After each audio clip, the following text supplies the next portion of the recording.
Bharatpur double murder राज्यर आईन श्रृंखला परिस्थितिर एक निदर्शन आपण माने देखंतु नुआ सरकार टी आसिला परे बीजेपी सरकार राज्यर आईन श्रृंखला परिस्थिति दिनकू दिन अधोगति घटुଛି।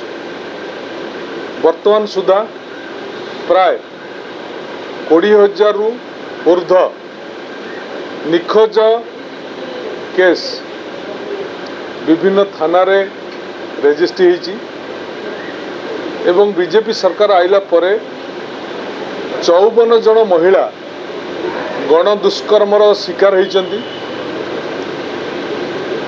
राजधानी रे प्रतिदिन एवरेजली 3टी डकायती घटना घटुची एवं दिन डकायत रे बालेश्वर जिला प्रथम, राति डकायत रे भुवनेश्वर सहर होची प्रथम।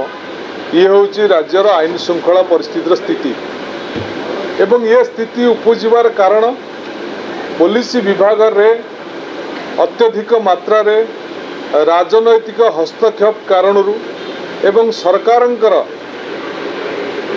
क्राइम की कंट्रोल करने मानसिकता अभाव आज राज्यर आईन श्रृंखला परिस्थिति विपर्यस्त अवस्था अच्छी एवं विशेष भाव में राजधानी वर्तमान सबुठारु असुरक्षित अवस्था को चली जाइए। तेणु ए संबंध में आज विजु जनता दल आर्जन मोशन आनीथिला और विजु जनता तरफरु आईन श्रृंखला परिस्थिति विषय में विभिन्न कथा आलोचना करागला एवं राज्य सरकार को सचेतन कर दिगला, सतर्क कर दिगला।